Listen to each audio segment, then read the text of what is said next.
은혜 받으실 말씀 본문은 출애굽기 12장 29절로 30절 말씀입니다. 밤중에 여호와께서 애굽 땅에서 모든 처음 난 것, 곧 위에 앉은 바로의 장자로부터 옥에 갇힌 사람의 장자까지와 생축에 처음 난 것을 다 치심에 그 밤에 바로와 그 모든 신하와 모든 애굽 사람이 일어나고 애굽에 큰 호곡이 있었으니 이는 그 나라에 사망치 아니한 집이 하나도 없었음이었더라. 아멘. 우리가 인생을 살아가면서 우리들이 계획한 대로만 정말 진행이 된다면 얼마나 인생이 수월하고 기쁘겠습니까? 그러나 하나님께서는 우리를 이 땅에서 수고로이 경작하시면서 희노애락을 겪으면서 하나님의 그 진한 사랑을 알아가도록 그렇게 인간 경작을 하고 계십니다. 지금 이제 사울 왕에 대해서, 사울 왕의 10번째 재앙, 정말 자기 자신도 전쟁에서 죽고 자식들도 죽고 또 이제 그 사울 왕의 잔재가 어떻게 하나님의 심판을 받아가는지 열재앙과 관련해서 말씀을 드리고 있습니다. 지금 이 상황은 우리가 망연자실하다 그런 단어를 쓰는데요, 정말 어찌할 바를 모르는 순간을 맞이할 때 이런 단어를 씁니다. 그래서 북쪽 지파에 사울의 잔재들이 많이 남아 있습니다. 그래서 사울의 군대 장관이었던 아브넬이 사울의 남아있는 아들 이스보셋을 왕으로 옹립을 해서 저쪽 요단 동편 북쪽에 마하나임이라는 곳에서 왕국을 건설하고 유다 지파의 왕이 된 다윗과 대적 관계를 이루게 됩니다. 그런 과정 속에서 아브넬이 자기가 섬기는, 어떻게 보면 아브넬이 실질적인 권력자고 이스보셋은 그냥 핫바지라고 그러죠. 그냥 명예로 세워놓은 그런 왕이라 볼 수가 있는데, 그 왕에게서 아버지 사울의 첩인 리스바와 통관을 했다는 말을 듣고 분노하게 됩니다. 그래서 그 분노가 원인이 돼서 결국은 이스보셋을 배반하죠. 그래서 이스라엘 북쪽 지파의 장로들을 설득하고 또 베냐민 지파까지 설득하고 해서 다윗에게 와서 평화 언약을 맺습니다. 이렇게 모든 것이 정리가 됐습니다. 때가 되면 그 북쪽 지파들이 다 다윗에게로 올 것입니다. 이렇게 평화 조약을 맺었고 다윗은 그것을 기쁘게 생각하고, 왜 피 흘리지 아니하고 민족이 다시 통일될 수 있기 때문에 그렇게 해서 잘 대접을 해서 아브넬을 보냅니다. 그런데 전쟁에서 돌아온 다윗의 군대 장관인 요압이 이 소식을 듣고 분개하게 됩니다. 그리고는 다윗도 모르는 사이에 결국은 아브넬을 쫓아가서 아브넬을 칼로 배를 찔러서 비명 횡사시키는 일이 벌어지게 됩니다. 이 소식을 들은 다윗은 너무 기가 막혀서 망연자실해졌습니다. 왜냐하면 너무너무 이제 다 된 밥에 지금 자기 자신의 군대 장관이, 요즘으로 하면 국방장관이 죄를 뿌린 격이 되었기 때문입니다. 이게 얼마나 오해할 그 소지가 많이 있겠습니까? 북쪽 지파의 군대 장관이 남쪽의 왕인 유다 지파의 왕인 다윗을 만나서 모종의 일을 계획하고 돌아가는 길에 그 다윗 왕의 군대 장관인 요압이 아브넬을 죽였다. 이거는 누가 봐도 오해할 수밖에 없는 그런 상황이었습니다.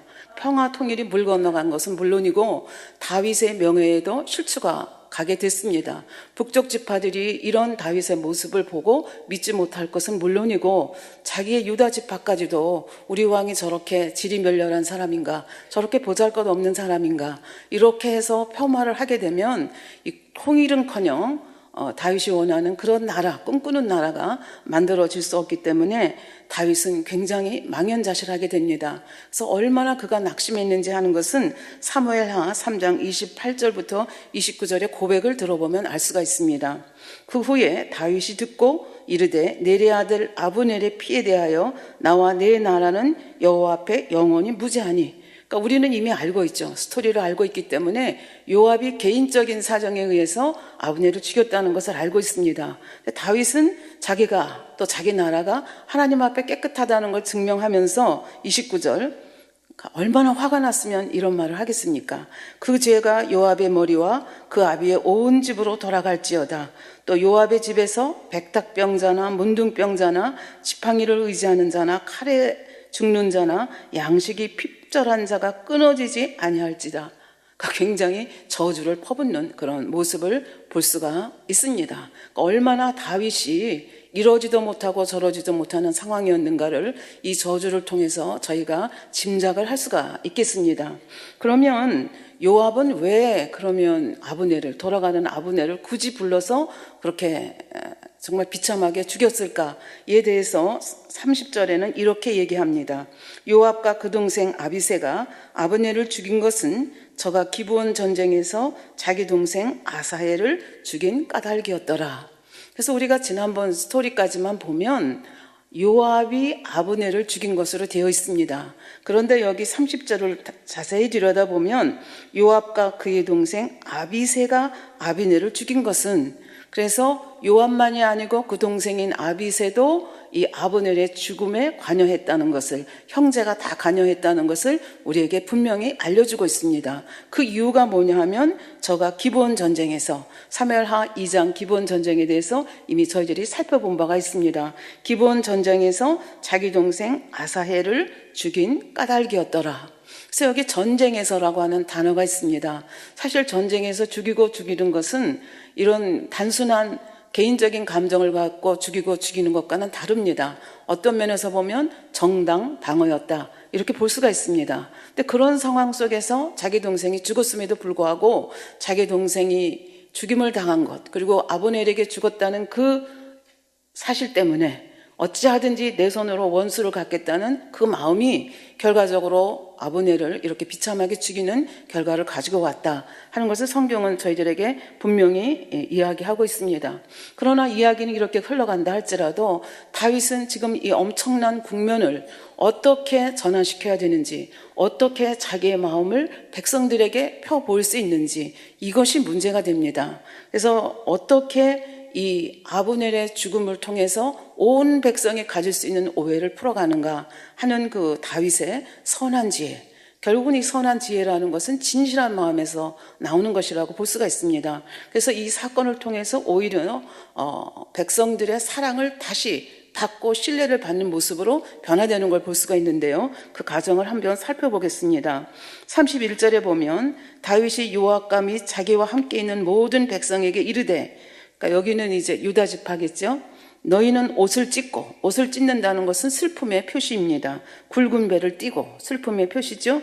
아브넬 앞에서 애통하라. 지금 아브넬의 시체를 들고 그 상여를 메고 지금 이제 장사를 하러 갑니다. 장사를 어디다 하는가 하면 그 뒤 기절에 보면 헤브론에 장사하거든요. 그래서 헤브론에 장사하는데 아브넬 앞에서 애통하라 하니라. 다윗 왕이 상여를 따라가서 32절 아브넬을 헤브론에 장사하고 아브넬의 무덤에서 소리를 높여 울고 백성도 다 우니라. 그러니까 이 장례 장면은 거의 유다 지파에서 보면 국장급의 그 장례를 치러주는 걸 볼 수 있습니다. 왕도 따라가고 온 백성도 옷을 찢고 애통하며 따라가게 했고, 여기서 더 제일 힘든 사람이 누구겠습니까? 여기 누구도 따라가게 했는가 하면 요압도 따라가게 했습니다. 요압은 자기가 죽인 아브넬을 지금 이제 조상하면서 가야 되고, 자기가 죽였는데 거길 따라가야 되니 정말 죽을 맛이겠죠. 그럼에도 불구하고 이제 왕이 명령하니까 그 장례식장까지 가는 모습을 볼 수가 있습니다. 이렇게 해서 백성들로 하여금 또 자기가 얼마나 아브넬의 죽음을 고통스러워하는가, 슬퍼하는가를 또 보여주고, 33절, 34절에 보면 애가를 부릅니다. 다윗은 시인입니다. 그래서 자기의 마음을, 아브넬을 향한 다윗의 마음과 진실을 이렇게 표현했습니다. 아브넬의 죽음이 어찌하여 미련한 자의 죽음 같은고. 왜 이렇게 미련하게 죽었느냐? 왜 미련하게 죽었다고 얘기하는가 하면 34절에 보니까 내가 네 손을 결박하지도 아니하였고 네 발이 착고에 채이지도 않았는데 그렇게 속아서 그렇게 비참하게 죽다니 이게 말이 되느냐?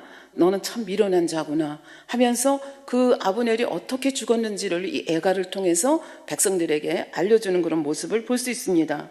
불의한 자식의 앞은 요압을 얘기하는 거죠. 자식의 앞에 엎드러진 같이 내가 엎드러졌도다 하며 온 백성이 다시 그를 슬퍼하며 우니라. 그러니까 장례식까지 그 무덤까지 따라가고 옷을 찢고 그다음에 애가를 부르고 또 이런 모습을 볼 수 있는데요. 35절에 보면 석양에 뭇백성이 나와 다윗에게 음식을 권하니, 그러니까 그렇게 장례를 내내 치르는 동안 다윗은 아무것도 마시지도 않고 먹지도 않았던 모습을 볼 수 있습니다. 그러니까 백성의 그런 애처로운 다윗의 모습을 보면서 음식을 권해드렸습니다. 그랬더니 다윗이 맹세하여 가로되 내가 해지기 전에 떡이나 다른 것을 맛보면 하나님이 내게 벌 위에 벌을 내리심이 마땅하니라.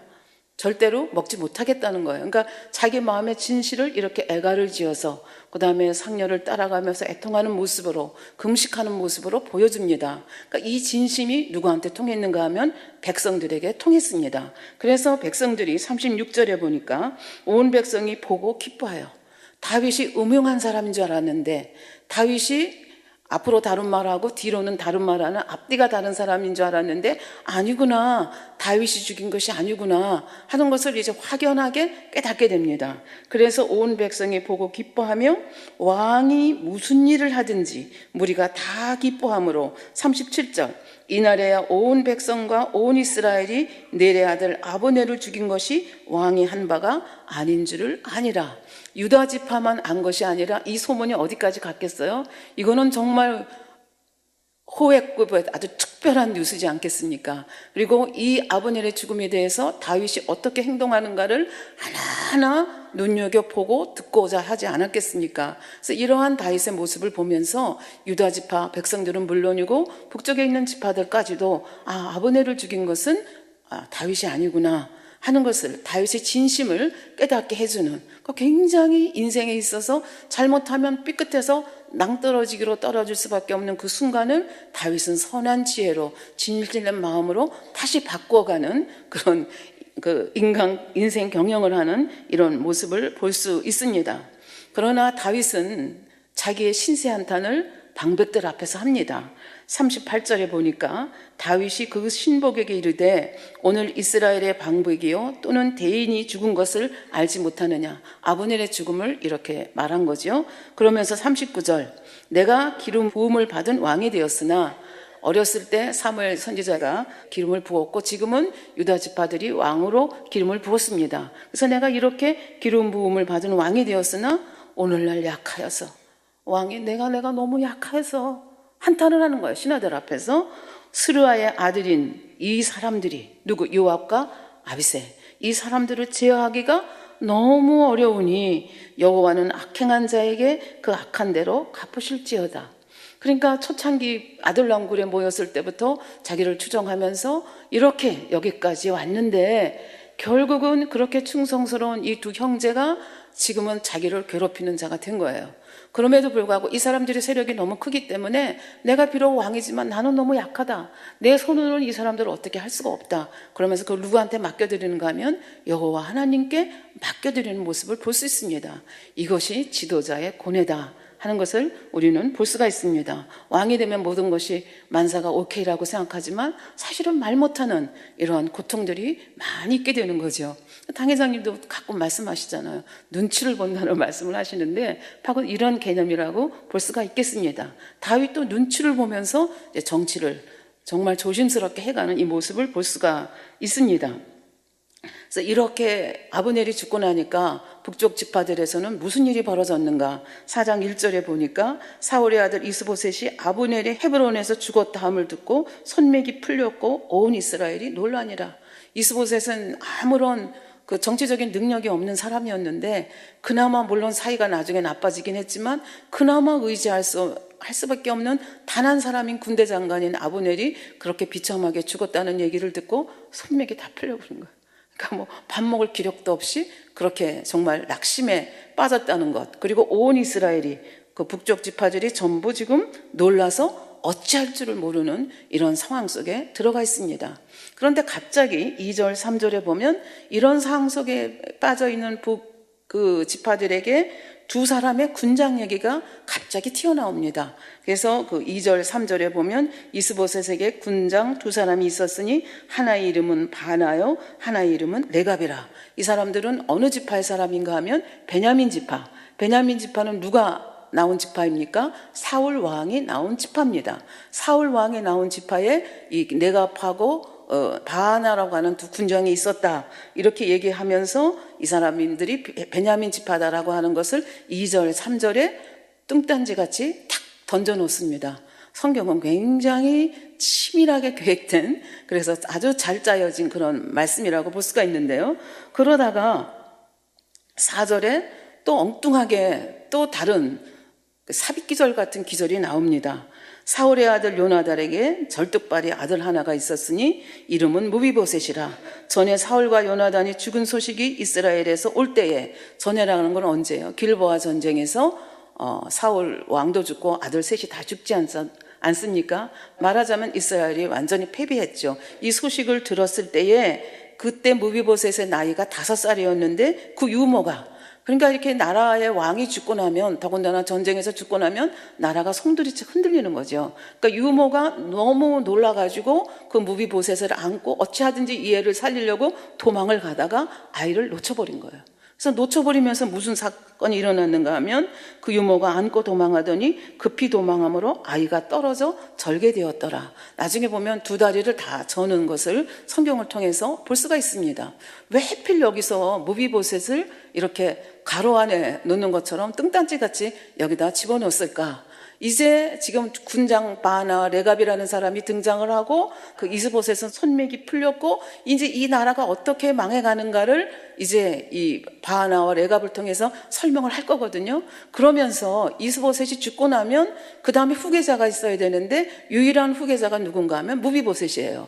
근데 이 무비보셋이 어떤 지금 상황에 있는가? 다른 사람의 도움이 필요한, 인애가 필요한 요나단의 아들이 한 사람 지금 살아있다는 걸 얘기하고, 지금 나이가 몇 살이에요? 5살 때 길보아 전쟁이 일어나고 그때 그 아버지가 죽었잖아요. 근데 지금 7년의 세월이 흘러가잖아요. 그러면 이제 12살쯤 됐고, 12살이면 아직 미성년이지 않습니까? 거기다가 두 다리까지 저니까 이스보셋이 만약에 세상을 떠나게 되면 왕감이 없는 거예요. 육으로 봐도 왕감이 없다는 것을, 얼마나 그 북지파가 정말 어려운 상태에 있는가를 우리에게 살짝 힌트를 주는 그런 기절이라고 볼 수가 있습니다. 그러니까 나라가 굉장히, 북지파가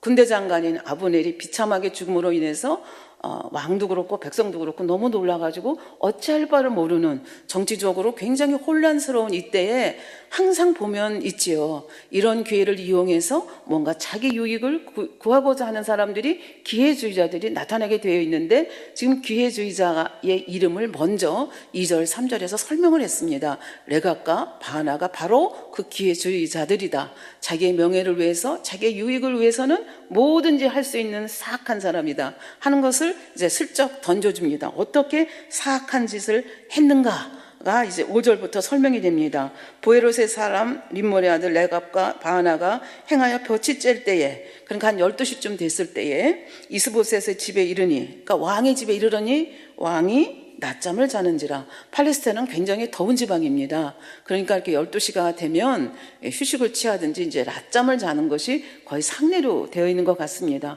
근데 왕도 아무리 낙심해도 또 피곤하면 쉬어야 되겠죠. 그래서 이제 낮잠을 자고 있는데 6절에 레갑과 그 형제 바하나가 밀을 가지러 온 채하고, 그러니까 군량밀을 말하는 거죠. 밀을 가지러 온 채하고 그 집 가운데로 들어가서 그 배를 찌르고 도망하였더라. 누구 배를 찔렀습니까? 왕인 이스보셋의 배를 찔러 죽였습니다. 그리고 어떻게 했는가? 7절에 보니까 저희가 집에 들어가니 이스보셋이 침실에서 상위에 누웠는지라. 그러니까 아무 무방비 상태로 누워서 자고 있는 사람을 배를 찔렀다는 얘기예요. 그 다음에 어떻게 했는가 하면 저를 쳐서 죽이고 목을 베어 그 머리를 가지고 밤새도록 아라바 길로 행하여 어디로 갔겠습니까?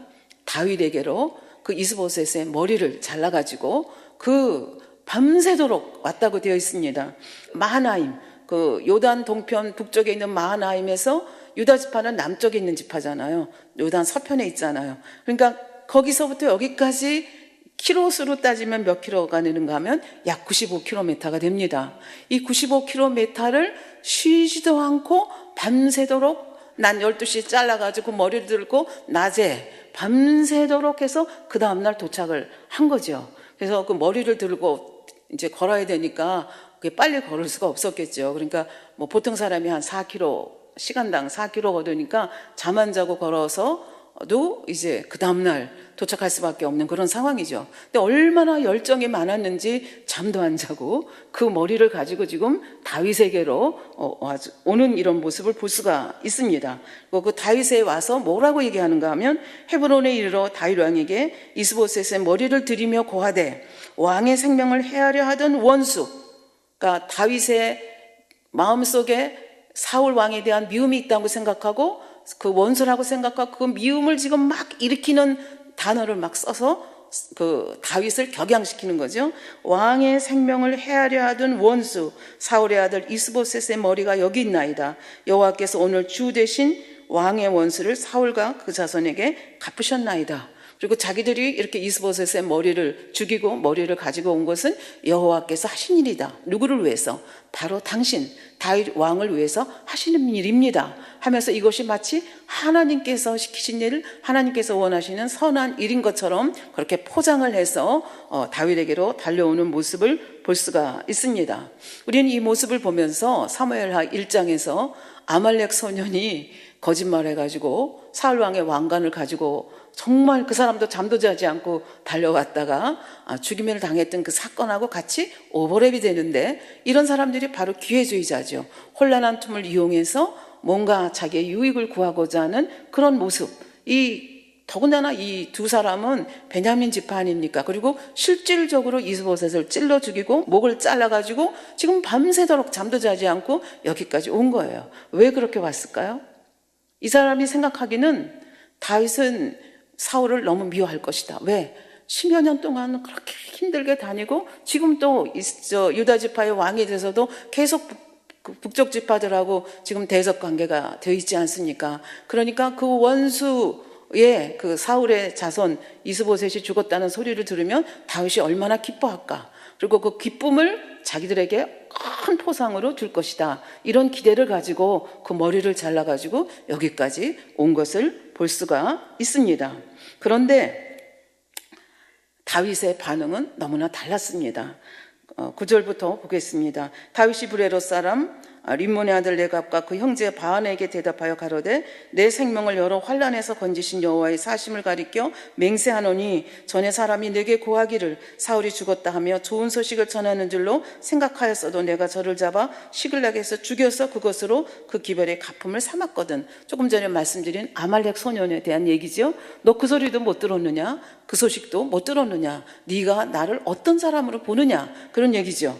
하물며 악인이 의인을 그 집 침상에서 죽인 것이겠느냐? 하물며, 악인은 누굴 얘기하는 거예요? 지금 이 두 사람을 얘기합니다. 너희 같은 악인들이 그 착한 사람, 그 의인 이스보셋을 너희가 침상에서 죽인 일이 어찌 이게 있을 수 있느냐? 그러니까 지금 다윗은 이 사람이 나의 원수다라고 생각하는 것이 아닙니다. 아니고 아무리 연약한 왕이라 할지라도 이스라엘의 왕으로 세웠을 때는 하나님의 인가가 있었을 것으로 생각하고, 하나님이 세우시는 왕을 이렇게 겁도 없이 죽였다는 것에 대해서 이건 하나님의 공의 값을 치러야 너희가 마땅하다, 이런 모습으로 그들이 기대했던 거는 완전히 다른 모습으로 반응하는 모습을 볼 수 있습니다. 그래서 어떻게 이들의 삶이 끝났는가? 12절에 보면 소년들을 명하여 곧 저희를 죽였습니다.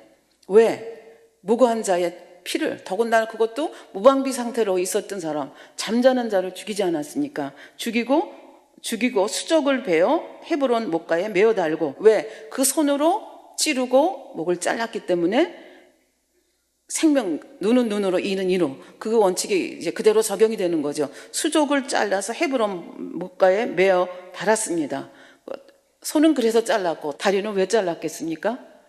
95km를 밤새도록 그거 갖고 뛰어오지 않았습니까? 그러니까 손도 자르고 발도 자르고 수족을 자르고 헤브론 목가에 메어 달고, 그러니까 백성들에게 보여주는 거예요. 하나님의 뜻에 맞지 아니하는 일을 하는 자는 이렇게 당한다. 이걸 하나의 샘플로 보여주는 거죠. 그리고 이스보셋의 그 머리를 어떻게 했는가? 헤브론에서 아브넬의 무덤에 장사하였더라. 그러니까 극진하게 대접을 해주는 그런 모습을 여기서 볼 수 있습니다. 이런 모습을 보면서 백성들은 무슨 생각을 했겠습니까? 사울 왕을 다윗이 원수로 생각하는 것이 아니구나, 동족으로 생각하는구나. 사울은 전 왕이었고 이스라엘의 왕을 40년이나 했고 그의 아들 요나단은 다윗의 둘도 없는 친구지 않았습니까? 그리고 이 다윗은 하나님이 세운 자에 대한 절대적인 존경과 절대적인 신뢰를 가지고 있는 사람이었습니다. 그러니까 아무리 사울이 자기가 살아있는 동안 자기를 괴롭게 했다 할지라도 그건 하나님의 선한 뜻이 있어서 그런 것이고, 이 사람들은 절대로 나의 원수가 아니다. 하나님이 나를 다음 왕으로 세웠는데 하나님께서 때와 시기와 방법을 하나님의 방법으로 정해주실 것이지, 내가 사람을 죽여서 내 힘으로 왕위를 쟁취하는 것은 하나님의 뜻이 아니다. 이 생각이 다윗이 가지고 있는 근본적인 생각이었습니다. 하나님이 나를 세우셨으면 하나님의 선한 방법대로 나를 왕위에 세울 것이다. 그때까지 나는 그 하나님을 신뢰하고 어떻게 해요? 선으로, 사랑으로, 그러니까 그릇을 만들어가는 이 다윗의 모습을 우리가 볼 수 있습니다. 그러니까 하나님을 중심에 가지고 있는 사람과 하나님을 믿지 아니하고 머리를 굴려서 그때그때 기회를 이용해서 출세하려고 하는 사람들은 근본적으로 사고의 방향이 다른 것이죠. 그러니까 자기는 최선을 다하고 머리를 썼다고 생각하지만 결국은 사망을 지척하는 길이 되는 이 모습을, 죽였던 두 사람의 모습을 통해서 우리가 볼 수가 있겠습니다. 그래서 이러한 모습을 보면서 사울이 속해 있는 지파는, 베냐민 지파는 물론이고 북쪽에 있는 지파들이 얼마나 안심을 했겠습니까? 아, 다윗은 원수 갚는 사람이 아니구나. 다윗은 우리를 동족으로 생각하는구나. 다윗은 마음이 넓은 사람이구나. 그래서 다윗이 혹시라도 정권을 잡으면 우리는 국물도 없지 않을까? 이런 생각을 했던 사람들이 휴 하고 안심하면서 다윗을 흥분하는 마음으로 분위기를 바꿔가는, 그러니까 이게 다윗의 진심이죠. 바꿔가는 그 모습을 이것을 통해서 볼 수가 있겠습니다. 그래서 이렇게 되니까 결국은 어떻게 됐습니까? 이스보셋도 죽었고 아브넬도 죽었고 이제는 다른 대안이 없습니다. 다른 대안이 없기 때문에 결국은 북쪽 지파들이 다윗을 찾아오게 되거든요. 그래서 왜 다윗을 찾아오게 되는가 하면, 사실 사무엘 선지자에게 이스라엘 백성들이 와서 왕을 요구한 이유가 무엇이었습니까? 주위에 그 왕을 가진 나라들을 보면서 우리도 우리 눈에 보이는 싸움 잘하고 앞장서서 그 이방 군대를 물리칠 수 있는 그런 왕을 우리는 원합니다. 그래서 결국은 이제 사울 왕이 쓴 거 아닙니까? 근데 다윗은 그 전적을 봤을 때 그 누구에게도 빠지지 않는 엄청난, 가는 곳곳마다 그 엘라 골짜기에서 골리앗과의 싸움은 너무 유명하지 않습니까? 그 싸움만이 아니라 사실 사울 왕이 자기를 죽이기 위해서 전쟁에 계속 내보냈지만 그 전쟁에 나가서 계속 승리하지 않습니까? 이런 모습이 지금 백성들 마음속에 새겨져 있는 거예요. 그러니까 백성들이 봤을 때 이렇게 용맹스러운 군인도 쉽지가 않다 하는 얘기를 이제 생각을 하게 되고, 그 다음에 다윗은 선지자와의 관계가 굉장히 좋았습니다. 사무엘 선지자와도 그렇고 갓 선지자와도 그렇고, 선지자들과의 관계가 좋았다고 하는 것은 하나님의 음성을 잘 들을 수 있다는 그런 기회가 되고, 하나님의 음성을 잘 듣는다는 것은 하나님의 뜻대로 백성을 다스릴 수 있다는 것을 보증하는 의미도 되겠습니다. 그리고 우리가 지난 시간에 살펴본 것처럼 그 북쪽 지파의 군대 장관인 아브넬도 사실은 알고 있었잖아요. 이 다윗밖에는 왕감이 없다. 그리고 하나님이 다윗을 왕으로 세우셨다는 것을 알면서도 사실은 자기 욕심 때문에 7년간이나 그렇게 세월을 끌었던 것을 우리는 볼 수 있습니다. 그러니까 이스라엘 백성들은 말을 하거나 말하지 않거나 그들 가슴속에 다음 차기 왕은 다윗이야, 이런 마음들이 굉장히 깊이 자리를 잡고 있는데, 그 다윗이 하는 모습을 보니까 하는 행동마다 마음에 들어요.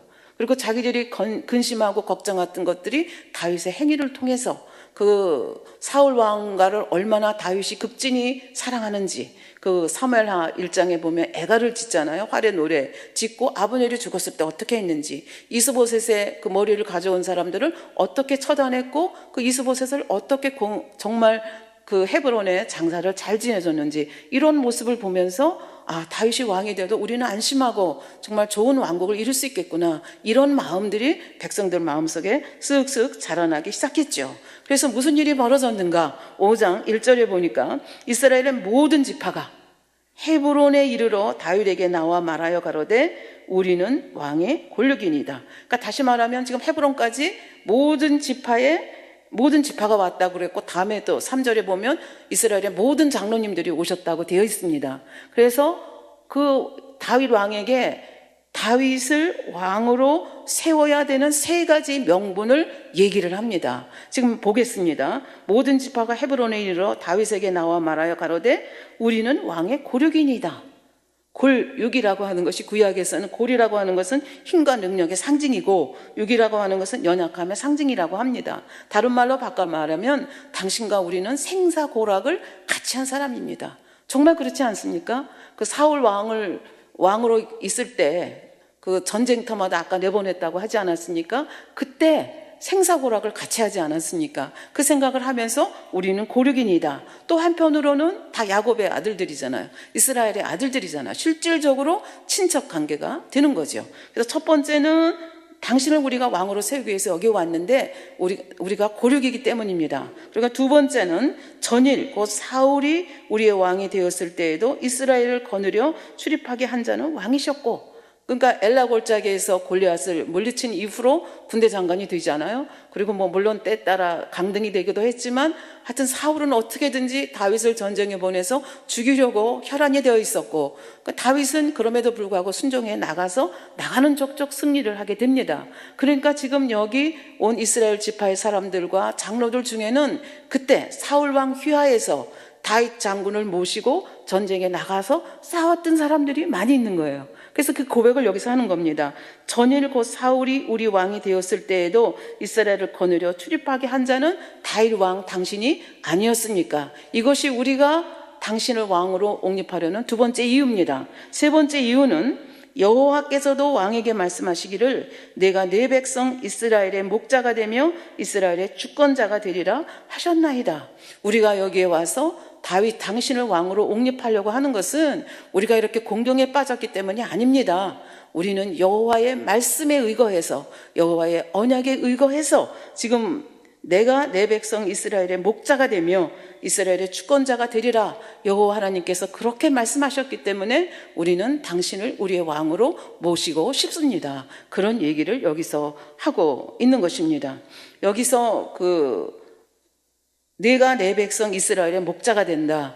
이건 굉장히 심오한 뜻이 있는 거죠. 목자 그러면 우리는 아버지가 자식을 돌보듯이 양떼를 보호하고 먹이고 인도하는 그런 그 목자의 모습을 우리가 그려볼 수가 있습니다. 사실 어린 다윗은 어렸을 때 목자였지 않습니까? 그래서 그 양들을 지키고 그 성실하게 사는 모습을 보시고 하나님께서 다윗을 점 찍으신 거죠. 두루두루 보시다가 얘만한 애가 없다 생각해서 다윗을 점 찍으시고 다윗을 기름 붓게 하시고, 그리고 정말 이스라엘의 백성들을 먹이고 입히고 양육하고 잘 인도할 수 있는 목자가 되도록 그동안 많은 연단을 거쳐서 지금 이제 왕제를 만들어 놓으시는 그런 하나님의 모습을 볼 수 있습니다. 사실은 시편 23편 1절에 보면 여호와는 나의 목자시니 내가 부족함이 없으리로다. 다윗이 보는 여호와 하나님은 자기를 기르시는 목자로 또 이렇게 이해를 하고 있는 것을 볼 수 있고, 하나님께서는 다윗을 이스라엘을 기르시는 목자가 되는 왕으로 군림하고 취하고 빼앗고 백성들을 착취하는 왕이 아니라 먹이고 입히고 인도하고 양육하는 그런 왕으로 서기를 원하시는 하나님의 뜻인 것을 우리가 알 수 있습니다. 사실 이 목자라는 단어는 굉장히 따뜻한 단어입니다. 그러니까 우리가 우리의 당회장님을 목자라고 부르는 것은 그 속에 우리 아버지가 되십니다. 우리를 먹이시고 우리를 양육하시는 분입니다. 우리를 인도하시는 분입니다. 라는 고백이 그 속에 포함되어 있고, 이 고백은 진실된 고백이죠. 예수님께서도 나는 선한 목자라 나는 양떼를 위해서 내 목숨을 버린다. 이 말씀이 우리 목자님도 우리를 위해서 나는 선한 목자라 내 양떼를 위해서 구원받을 수 있도록 새 예루살렘에 갈 수 있도록 나는 내 생명까지도 아까워하지 않는다. 그 모습을 우리에게 16,000년 이상을 지금 보여주고 계시지 않습니까? 그러니까 이렇게 해서 세 가지 이유를 들어서 지금 피 한 방울 흘리지 아니하고, 그 어렵고 험난한 여러 가지 그 경우가 있었지만 그걸 다 지금 극복을 하고 스스로 그들이 와서 무릎을 꿇고 다윗 왕에게 제발 우리 왕이 되어 주십시오 라고 요청하는 모습을 볼 수 있습니다. 3절 보겠습니다. 이에 이스라엘 모든 장로가 헤브론에 이르러 왕에게 나아오매 다윗 왕이 헤브론에서 여호와 앞에서 저희와 언약을 세우매 저희가 다윗에게 기름을 부어 이스라엘 왕을 삼으니라. 다윗이 세 번째 기름 부음 받는 겁니다. 첫째는 사무엘 선지자 비밀리에, 두 번째는 유다 지파의 왕이 되었을 때 두 번째 받았고, 세 번째는 온 백성이 모인 가운데, 온 하나님의 축복 가운데 지금 기름을 부어서 통일 이스라엘의 왕이 되는 모습. 그러니까 어렸을 때 양치기 목자가 지금 이스라엘을 치는 목자가 되는 아주 감격스러운 이런 장면이라고 볼 수 있겠습니다. 4절, 5절 마지막으로 이렇게 요약을 합니다. 다윗이 30세에 나아가서 40년을 다스렸을 때, 그러니까 30세 때 유다 지파의 왕이 됐습니다. 그래서 7년 반 동안 유다 지파를 다스리고 지금 이런 절차를 거쳐서 북쪽 지파가 온 사람들이 오고 온 장로들이 와서 무릎을 꿇고 이러이러한 세 가지 이유 때문에 당신은 우리의 왕이 되어 주셔야 되겠습니다. 그래서 피 한 방울 흘리지 아니하고 다시 이스라엘을 통일하는 감격스러운 장면이 벌어지는 걸 볼 수가 있습니다. 그래서 40년을 다스렸을 때 헤브론에서 7년 6개월 동안 유다를 다스렸고 예루살렘에서 33년 동안을 온 이스라엘과 유다를 다스렸더라. 그렇게 해서 70세에 결국은 솔로몬에게 왕위를 넘겨주면서 이스라엘 역사에 있어서 제일 가는 왕 하면 다윗을 가르칩니다. 그리고 다윗 왕을 통해서 이 다윗 왕 통해서 목자의 모습이 아주 선명하게 우리한테 부각되지 않습니까? 그러면서 다윗 왕을 통해서 메시아가 오실 것을 성경은 이제 여러 번 이렇게 말씀을 하시고 실제로 메시아가 오시는 모습을 볼 수가 있겠습니다. 결론을 내도록 하겠습니다. 사무엘상 18장에서 시작된 사울과 그 다윗 그 왕가의 그 갈등 관계가 결국은 오늘 이렇게 해서 완전히 끝을 맺습니다. 이렇게 끝을 맺는 그 과정을 보면 첫째로 사울 왕이 전쟁에서 부상을 당하고 자살하는 모습으로 사울 왕이 1차 이제 재앙을 당해서 죽는 모습이고, 두 번째는 그의 아들 이스보셋이 왕으로 옹립이 되지만 아브넬과 이런저런 아까 말씀드린 그런 관계로 이렇게 사이가 틀어지게 돼서 아브넬이 배반하는 단계가 있고요. 세 번째는 결국은 그 이스보셋마저 자기의 지파 사람들 두 사람에게 암살당해서 결국은 사울 왕국이 완전히 끝을 맺는 이것을 볼 수가 있겠습니다. 그러면 우리는 이것을 통해서 무엇을 배울 수가 있겠는가 잠깐 생각을 해보도록 하겠습니다. 하나님께서는 심은 대로 거두시게 한다는 것을 이 다윗의 삶과 사울의 삶이 극명하게 되면서 우리에게 아주 정말 가슴 저리도록 그런 교훈을 주시는 것을 볼 수가 있습니다. 사울은 자기의 왕위를 지키기 위해서 누구든지 죽이고자 했습니다. 자기한테 유익이 되지 않으면 그것이 제사장이든 다윗이든 누구든지 죽이고자 했고 실제로 피를 흘렸습니다. 그러나 그가 맞이한 것은 이런 비참한 끝이었습니다. 그래서 나라가 이제 사울 왕국이 완전히 종말을 구하게 되죠. 그러면 이것이 정말로 끝인가? 성경에 보면 너희가 홀이라도 갚지 않으면 안 된다는 말씀 하시잖아요.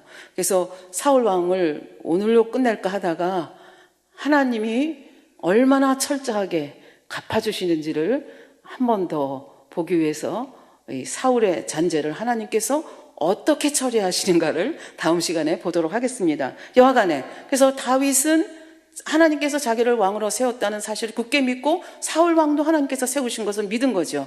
하나님의 방법대로 주실 것을 믿었기 때문에 인간적인 방법으로 누구를 죽이고 어떻게 꾀를 해서 어떻게 왕위를 차지해야지 이런 마음이 없었습니다. 모든 것을 선으로 사랑으로 대하면서 하나님의 때를 기다리는 이런 모습을 볼 수 있습니다. 그러니까 이런 모습을 보고 하나님께서는 또 사실은 우리가 지난번에 살펴본 대로 그 사울 왕을 죽일 수 있는 기회가 두 번이나 있었습니다. 그럼에도 불구하고 죽이지 않고 누구의 손에 맡겨드립니까? 하나님 손에 맡겨드린 것을 볼 수가 있습니다. 그랬더니 하나님께서는 블레셋 사람의 손을 통해서 사울을 처리하시고 그 다음에 사울이 남은 잔재를 누구를 통해서 처리하십니까? 그 자기들끼리 싸워서 다윗이 손을 대지 아니하고 자기들끼리 싸워서 악인들끼리 싸워서 서로 망하는 이 모습을 볼 수 있습니다. 그러니까 하나님께서 사랑하는 자 그리고 하나님의 역사하심을 믿는 자는 원수는 갚는 일은 내게 있는 것이 아니고 네가 할 일은 뭐라고 말씀하셨습니까? 원수를 사랑하고 선으로 대하는 것, 그것이 우리가 살아가는 방법이어야 된다고 하는 것을 이 다윗과 사울의 삶을 통해서 우리는 아주 적나라하게 다시 한번 깨달을 수 있지 않는가, 이런 생각을 하면서 다음에 한 시간 더 여러분과 살펴보도록 하겠습니다. 예, 말씀을 상고하면서 기도하겠습니다. 아버지 하나님 감사합니다.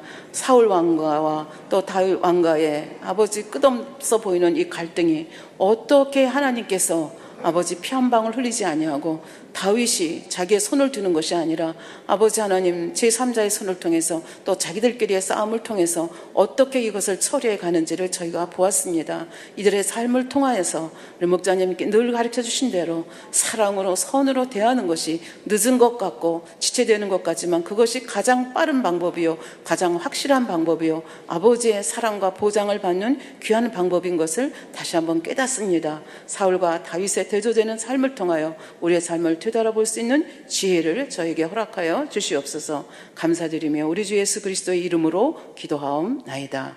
아멘.